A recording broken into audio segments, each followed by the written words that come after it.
Hey guys, as you know, it's CJ the Traveling Man. I want to let you know we brought you here to Vincennes, Indiana. We are here on the outskirts of the university out here in Vincennes, and we are going to take a tour today. We're here at the Vincennes State Historical Site, guys. This is part of the Indiana Territory, and our tour guide is right here today, who's going to actually take us on this tour. So, you got anything to explain to them before we go, or? Well, we got to have a lot to see, a lot to learn. So you guys are ready? Okay, let's go, guys. We're gonna go check out the first building.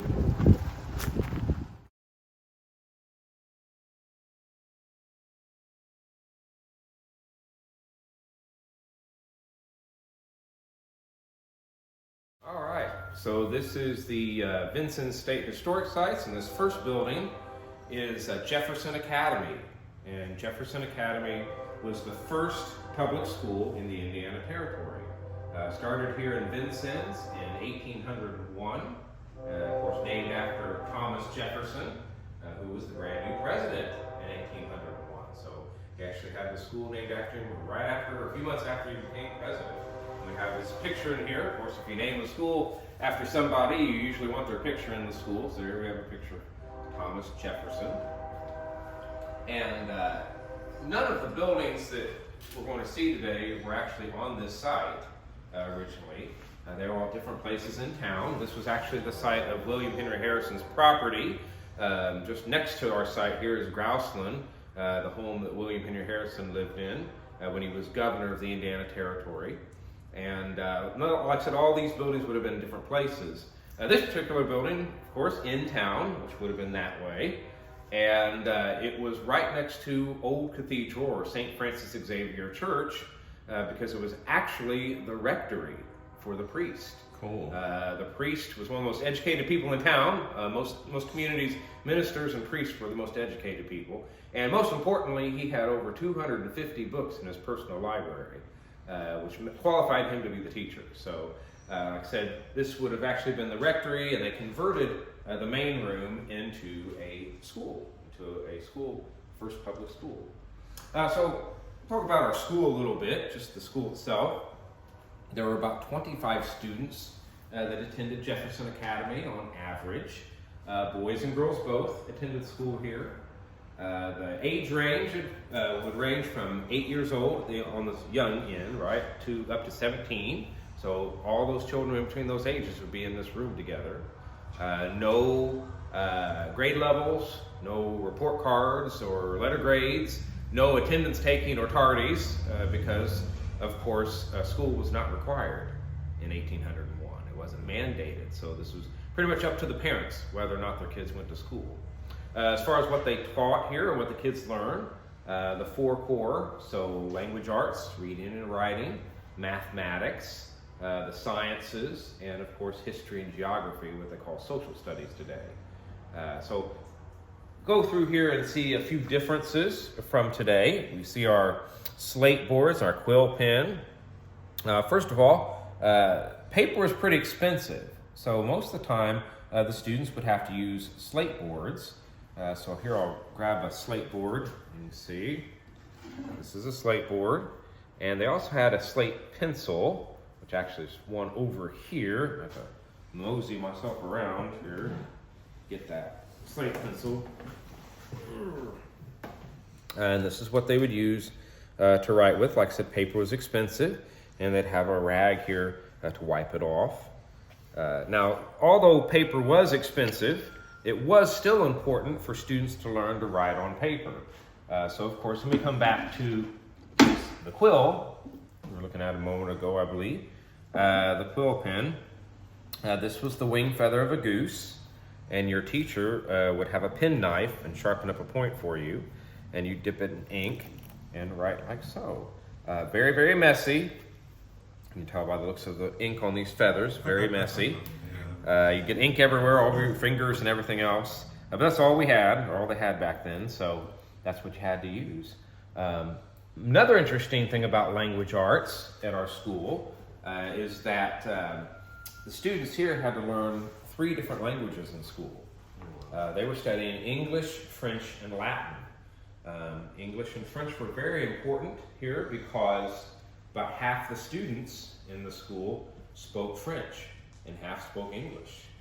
You see, Vincennes was founded by the French in 1732.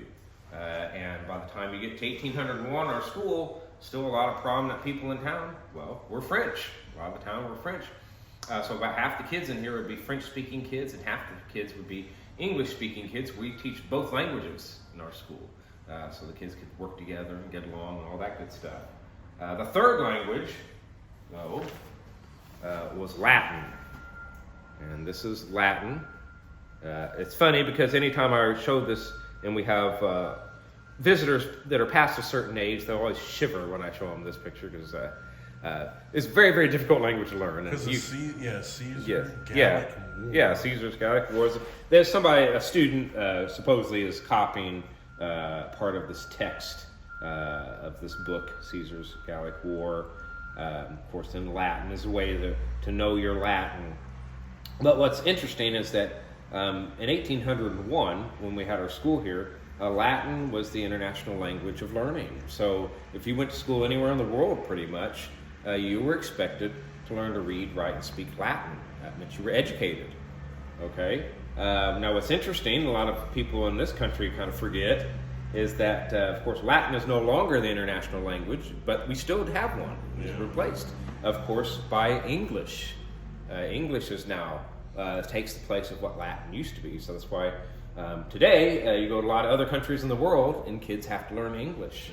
That's because it's now the international language of learning. And one thing we study involves the machine right here. This is a replica, obviously, of an electric machine or electrostatic generator. And yes, they would study electricity here at Jefferson Academy. So the way this machine works, now it needs to be fixed, but I can explain it to you. You have a disc, and you turn this crank here. You can see it's wobbly, so I need to fix it. But you turn the crank, and the disc will move, spin, and then it knocks electrons off of this is rabbit fur, on the other side we have wool, and it knocks electrons off of there, and then they condense or come together at the condenser, and we in turn build up an electrical charge. And they could use that charge to do different experiments with electricity. Lots of experiments like you see today, of course, testing different materials and finding out which ones conduct electricity very well and which ones don't. But also, they would take this machine back then and play little games where they go shock each other with the electric machine. Of course, you probably wouldn't do that in schools today, but that's what they did back then. All the way to learn about electricity. The most fascinating thing, though, about this machine and studying electricity here is to remember this is 1801.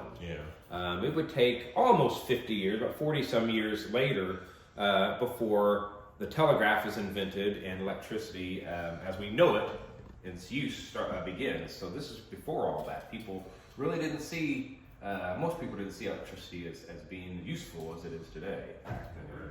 Of course, we talk about language arts, we talk about mathematics, we talk about science. Of course, the fourth subject was history and geography, and this is a map of the Indiana Territory, so if anybody wonders what it looked like, back in 1801 that is, where that green outline is, that was the Indiana Territory. What are today the states of Indiana, Illinois, some of Michigan, Wisconsin, and a chunk of Minnesota. So all of that was part of the Indiana Territory, and Vincennes, right here, was capital over all of that. And when we say it's the first public school, we mean it's the first public school in all of that area, right? And one reason that Vincennes was the capital was because most settlers were settled right in here. What is today southern Indiana, southern Illinois? And when you think of it like that, well, Vincennes was centrally located to where the settlers were. Though not central in landmass, but central to where the settlers were. Another thing to keep in mind, too, is that at this time in history, most of this area up here, as I like to say, was dominated by these other people that lived here. Of course, there were different groups of people. These different groups, as I like to say, they spoke different languages from one another. They had different leaders. They had different belief systems. Like any group of people, there were friendly people in those groups and unfriendly people in those groups. So, just like any group of people. Of course, today we throw all those groups together and we call them Native Americans. But we're talking about a half dozen or so tribes, like I said, who didn't really speak the same languages. Well, they didn't speak the same language as one another, and a lot of times they fought with each other too. So, a complicated situation. But there were important thing to note, though, when we're talking about the Native Americans here, and it comes back to the name of the territory and thus the state today, is that there were about 5 to 10 times as many Native Americans here as settlers at the time. So for every one settler back in 1801, there were 5 to 10 Native Americans. There were so many Native Americans that lived in this area that's why the federal government decided to call it Indiana, because Indiana does mean land of the Indians. So even the federal government recognized, like I said, that 5 to 10 times as many Native Americans lived here as settlers. And that's where the name comes from for the territory, and then thus the state. So here's just a little map. And then, of course, the last couple of things. Students didn't have to take any tests in our school. Of course, like I said, paper is expensive, so no testing. However, the teacher did need to know that the students were learning. So instead of testing, they would have what was called recitation day. And on recitation day, which was usually on Fridays, students would have to come to the teacher's desk and stand next to the teacher's chair, and they had to recite something they were supposed to memorize, hence the name recitation day. If they did a good job and they're well behaved, they could possibly get a merit card, a reward of merit. Here's a merit card, and this is what our little kids look like. There's a little boy and there's a little girl. That's how they would dress back then. And all this is just a little card that would tell your parents if you were doing good in school. So no report card, but to say you're just doing good in school. And the important thing is that students would collect these. And at the end of the school year, we had prize day. Oh, wow. Yes, so kids could come to school, bring their merit cards on prize day, the ones they'd earned that year, and the teacher would count them, and if they had a lot, they could get a prize in school. They could get things like a silk handkerchief or a drinking mug, and if they're very good, they could actually get a book from the teacher's library. Oh, wow. And books are pretty expensive. I always tell kids today, that'd be like your teacher going out and buying you a new iPhone or something. Yeah. That'd be how expensive a book was back then. So that's a pretty big prize. Now, I wish I could end it there, but unfortunately, not all of our students were so studious. Yeah. I'm sorry to tell you this, but some of them would not listen when teachers talking. Yeah. And if they're not careful, they may be called to go sit over in this corner over here, on the dunce stool, and wear this lovely hat on their head, the dunce cap, and they would sit up on this stool here for the rest of the school day, and shame and embarrassment, of course. But we always remind the students today that the worst part of sitting on the dunce stool was not actually sitting there. No, the worst part came at the end of the school day when the teacher would ring the bell to go home. And then when that happened, all the other kids in the school, the ones that you thought were your friends, well, they're going to leave the school building and go right past your family's cabin and very happily tell your mom and dad that you spent all afternoon on that stool. And you'll go home to, shall we say, very severe consequences, mom and dad. And you'll never, ever, ever want to sit there again. So that's some rewards and punishments of 1801 with school. Sorry guys, I was bad. I was talking in class. I didn't mean to. I have to wear this until I get out of school at 3 o'clock this afternoon. So till then, I'm being punished. And hey, you guys, you young guys and young girls that are watching, make sure you listen to your teachers, because if not, you're going to be embarrassed and sitting in front of the whole classroom just like this.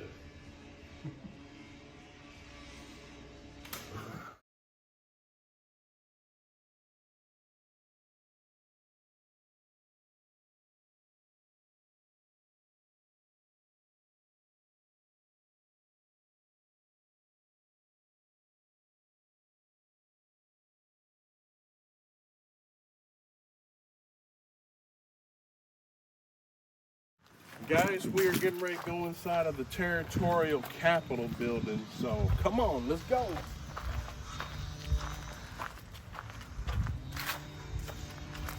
All right, so now we're in the Indiana Territorial Capitol building. This is actually the first Capitol building in Indiana.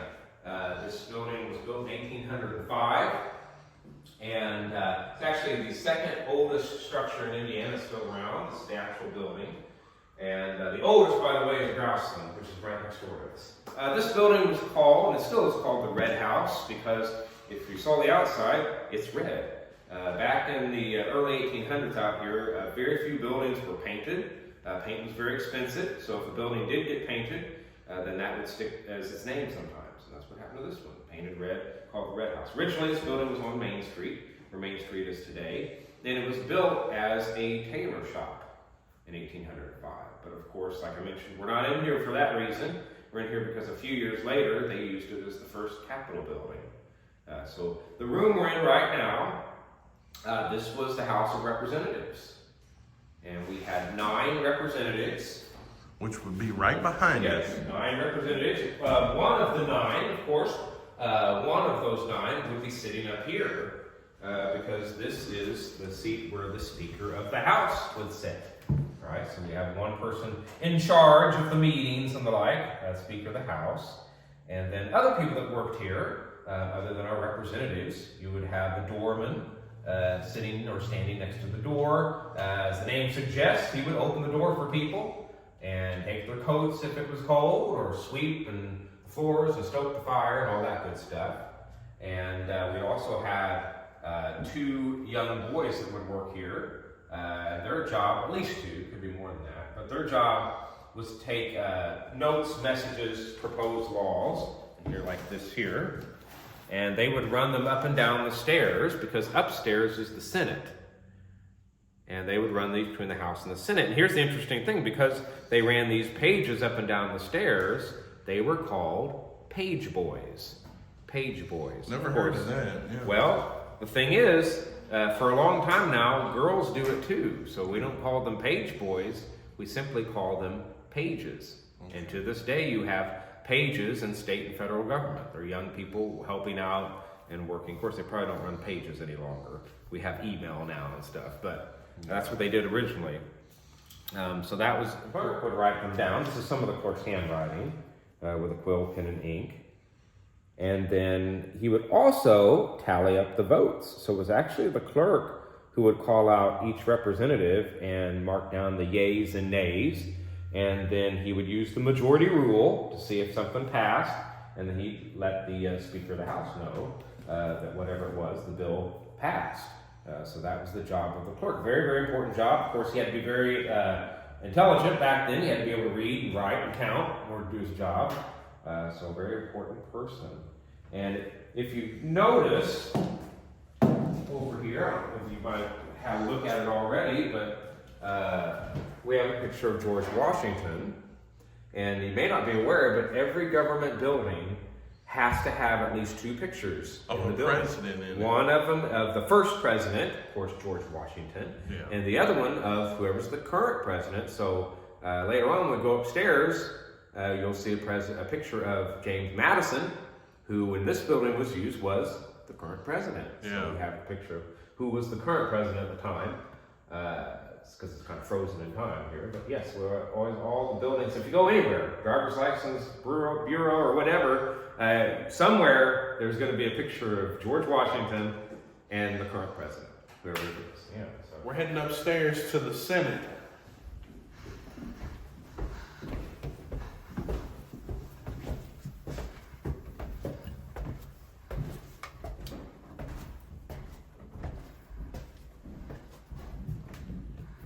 Came from the House of Representatives, and here's the Senate. We had 9 representatives downstairs, and up here we had 5 senators, about half as many senators as representatives. Just like downstairs, we had a Speaker of the House who was in charge. Well, up here we have a person in charge who's sitting right here. That's one of the 5 senators, and he was the president of the Senate. Serves for the president of the Senate. That's it. And as I mentioned, up here we have a picture of James Madison, who at the time when this building was used as the Capitol, he was the president. So there's your picture of the would-be current president of that time period. Of course, not the current president today, but the one who was president when we used this building. Cool. And then over here we have the clerk again, and just like downstairs, you'd vote on something. If it passed, it'd come up here, and if they voted on it passed up here, then the third step, of course, making the law, so to make a law, we'd have to go over to William Henry Harrison, and if he signs whatever it is, then it becomes the law. So there's his signature right here, William Henry Harrison, approved, 1811. So this is something he approved. So that's how you make a law. And actually, you could start the idea for a law in either the House or the Senate. It doesn't have to start in the House. It can start in either place, but it has to pass both by a majority or more than half, meaning more than half of the representatives or more than half the senators both would have to say yes before it goes to William Henry Harrison. So that's how you make a law. Some pictures here of when the building that we're in was last renovated. So they had to strip it down, as you can see from the pictures there, and renovate it. That's when the electricity was put in, when they renovated last time. That was done so that if we want to do a nighttime thing, we can flip on the lights. They really don't want us to light candles in a building like this, because it's the actual building. A few other things that are interesting in this room here. We have, I don't know if you noticed downstairs, but upstairs and downstairs both, we have this box of sand. And a lot of kids will ask, what is this box of sand? Why is that? That's called a spit box. And that's because most of our representatives and senators chewed tobacco. So they needed they'd have a box to spit in. And this is an accounting desk. This is an accountant's desk from the early 1800s. This is the actual piece, or a real piece. It's not a replica or anything. And what you do is you open up here, you see these big slots. Yeah. And this is where you would put your ledger books. When we say you're keeping the books, that's what they're talking about. It goes back to the time when you'd have to write down all how much money you made and how much you spent and everything in big ledger books, and they'd put them in here. Now, what's really interesting about this piece of furniture, though, I always tell kids when they come, I say, you've probably seen something like this on TV or in a movie, and maybe didn't realize it.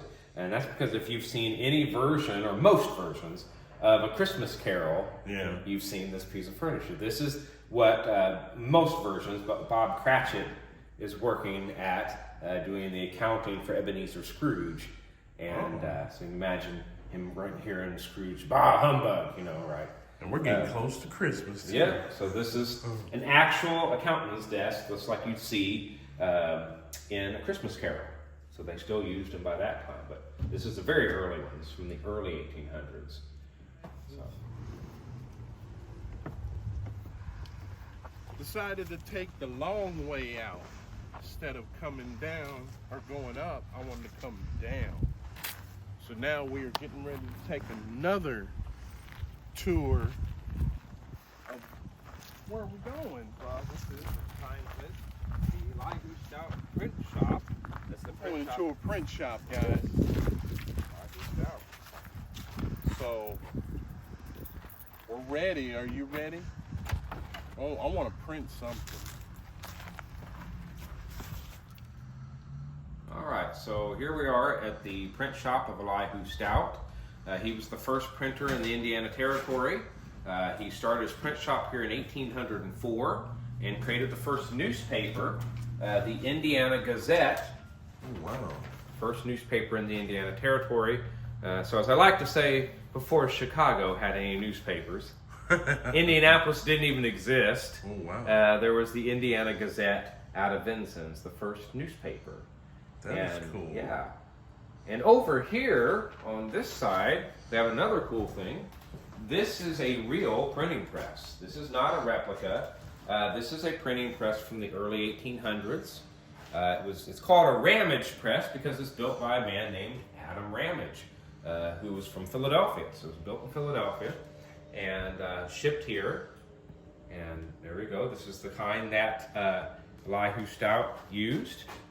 And as you can see all the marks, it was actually used. Now, unfortunately, I cannot put ink and type on it any longer. They consider it an antique now. But it is the real thing. That's what they look like. And as cool as the press is, this stuff here is more important. This is movable type. And it's called movable type because I can take the letters and move them around and make different words. Wow. And this was, or is today, considered the second most important invention of all time, second only to the wheel. And this is what Gutenberg invented in Germany in the 1450s. When we hear about Gutenberg, he actually invented type, not the press. Okay. He invented the type, and with that, printing. So I'm going to show you now how to make a newspaper in the early 1800s, what they would do to make a newspaper. So the first thing I need to do is get this piece right here. This is called the chase, and I'm going to put it on the imposing stone. So we're going to move this way. I'm going to put it on the imposing stone right here, this flat surface, and they lay it here first, and then we're going to make our newspaper, pretend to make our newspaper right here. So we need some type, so we get out our type stick. This is our type stick, and it's where we put our type we just saw to build our words and sentences, right? So to do that, we have to go over to the type case again. So we're going to walk over here to the type case, and we're going to pretend that we're putting our type in here. Now, if you look at the type case, it's kind of disorganized now, but you can see that there's all these little boxes, and each little box is supposed to have a different letter. So as you can see, these are E's right here, and there's M, and there's T, there's I. So the way it was set up is that the letters that they thought you used most often would be in the middle, and the letters and the type that you don't use as much would be on the edge. Now, the neatest part about this case, though, are not these little boxes. The neatest part about this case are these two sections. And when we have students come in, this is what really blows their minds, okay? So long ago, in the early days of printing, way before this print shop was built, early printers decided that they would put their capitalized type here in this section. And when they did that, or after they did that, they and others would refer to those capitalized type as uppercase letters. Okay. Because it's the upper type case. Yeah. And the ones that were not capitalized were thus put here and called lowercase letters. Yeah. So that's where that comes from. It's actually referencing a type case in a print shop. That is cool. So once we put our type in the type stick, we'll have a finished one, just like when you watch cooking shows where they have everything, they talk about it and they pull out. We already have one made. So we have here, this is what it would look like, upside down and backwards. So a printer had to be able to read and spell backwards. Everything he sets is backwards. Once you have a type stick done, you would move all of this over to this thing called a galley. And your galley would hold the whole article or story in the newspaper. So you do that over and over again from the type stick to the galley till you fill up your galley. Now once you're done with your galley, you've checked and made sure you don't have any mistakes, right? Make sure everything's right. Now it's time to build your newspaper. So you take your galley, you slide your type in like so, just like that. You see there's no bottom, so the type will just slide right in there. Yeah. And then you're going to take a piece of lead, they called leading, and this was used to divide up the columns. Imagine the lines between the columns in the newspaper. That's the leading. And then they would take pieces of wood, they called furniture, and your furniture was used to fill up empty space. So where you didn't have type or leading, you would put your furniture. And one place I'm going to put it is around the edge, because you always want to have some kind of a nice little bordering or edging around your newspaper. So you do that, maybe some pieces in the middle too. And then the last thing you do when you set it up is take these wedges, they called coins, and these were placed around all the sides, and their job was to squeeze everything nice and tight. If you notice, there's no back to this. Yeah. So we have all this type in here, and we're going to squeeze it nice and tight. In fact, they would take a mallet. Yep, that's what I figured. And they'd have to pound it in all the way around. Very important that it's nice and tight, because it would take us about 2 days to set type. After 2 days worth of work, and our coins are pounded in, so this it down. We're going to pick this up, right? I'm sure you can imagine what would happen if one of those coins would come loose now. Yeah. That'd be, of course, 2 days worth of work all over the floor. Yeah. So we make sure that doesn't happen. If it doesn't and everything stays together, you'd pick this up. It would weigh about 75 pounds full of lead type, and we'd walk it over to the press. So we'd walk it over here to the bed of the press, lay it in like so. Okay, and now we need ink, so I'm going to walk around on this side of the press, right? And we're going to pretend we have to put ink on it. Well, Stout would have ink already made.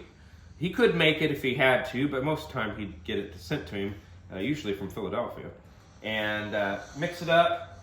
It would be the consistency of smooth peanut butter. Wow. So it wasn't runny like pen ink that was on the school. This would be nice and thick. And to apply it, you would use these things called beaters. So you'd rub them in the ink, when our ink is right there. Right, rub in the ink, rub them together, and then rub the ink on top of the type. Trying to make sure you have a nice even layer of ink. Once that's done, then you would grab some paper and throw the paper up here. A couple of pins to line it up just right. We fold this thing down. This is called the frisket. It holds our paper down. And as you can see, there's 2 pages there now. If we fold it over again, now we have type. So our type, we have ink on top. We have paper just above it, and all we have to do is press. Why it's called the printing press.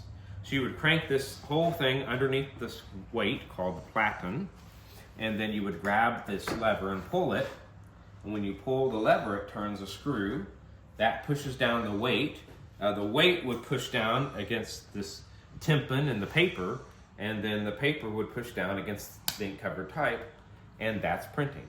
And that's how it was done for hundreds of years, just like that. So you do your 2 pages, and then when you're done with your 2 pages, pressing them, you'd open it up, and hopefully you'd have words all over here. Of course, we don't, because we're not using ink and type.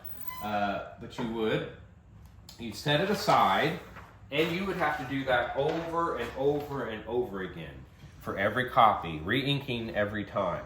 When you're done with all of one side, you'd flip all the papers over, put new type down, and do the whole thing all over again. And then after you're done with both sides, you hang it up here out of the way to dry completely. That is very interesting. Yeah, so all that work, but a lot of work, but still a whole lot less work than writing it by hand. So it was a vast improvement from before the printing press, of course. Now, on Fridays and Saturdays, people would come by the shop, and for 5 cents, they could get a copy of the Indiana Gazette, the first newspaper. Okay? And there's no home deliveries, no paper boys or paper girls. You'd have to come to the shop to get your paper, and the printer would just grab them off the ceiling there and hand it to you.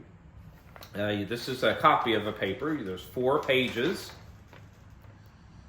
3 sections. The first section is actually 2 pages long. That's the first and second page. And as you can see, that's half of the newspaper.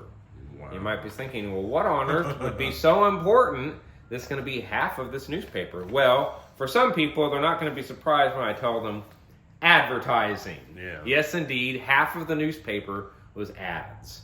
That's how printers make money. Yeah. Just like today, magazines, newspapers, and today YouTube channels and everything else, right? They make money from advertising, and that was the same back then. So half the newspaper would be ads. And then our third page, second section, this was the news. You only got 1 page of news. Now, little, if any of this will be local news. Nobody is going to pay for local news. And the reason for that is it takes a week to make the newspaper. And this is such a small community that by Friday and Saturday, everybody already knows what happened locally. They're not going to pay for that. However, they will pay for news from the big cities, places like New York, Boston, Philadelphia, Washington, our capital, even London. So international news right there, London. Now, the downside to this is it would take about a month back then to get news from the East Coast to here. 3 months from London, because I'm 2 months over the ocean. and then 1 month from the East Coast, right? So it was old news, but new to the people here. Yeah. This is the world before the telegraph. This is as soon as you could get the news. Now, the most interesting article out of this newspaper comes to us from New York City, right over here, and I'll read it to you. It's a month old by the time, or a month earlier, and it says that Burr and Hamilton have this morning fought a duel. General Hamilton is wounded, and it is said mortally. That he is wounded, there can be no doubt, but of the nature of the wound, I know nothing. So this is an actual article about the infamous duel between Aaron Burr, who of course was the Vice President of the United States, and Alexander Hamilton, who was one of our founding fathers and leader of the Federalist Party, which was the other political party. Yeah. And of course, spoiler alert, Hamilton dies in this duel, and it ruins Aaron Burr's political career. He's basically run out of Washington. So much for dueling. It didn't help either man. Yeah. Of course, in the end, we all know that Hamilton would get a musical made for him. So there you go. But this is the actual article about when that happened. Can you imagine reading that back in 1804? And then finally, the last page is just a collection of poems and riddles and jokes and short stories and essays, even sermons would be reprinted here. So this was, I call the entertainment page. Basically, not news, it's just light reading and things just to spark your interest and everything. So there you go. So I know you guys thought that was cool, being able to go into the print shop, guys. Like I said, we learned so much. Now we're heading to where? The old French house. It's the only French house left in Indiana. Old French house. So you guys are ready? Okay. We're gonna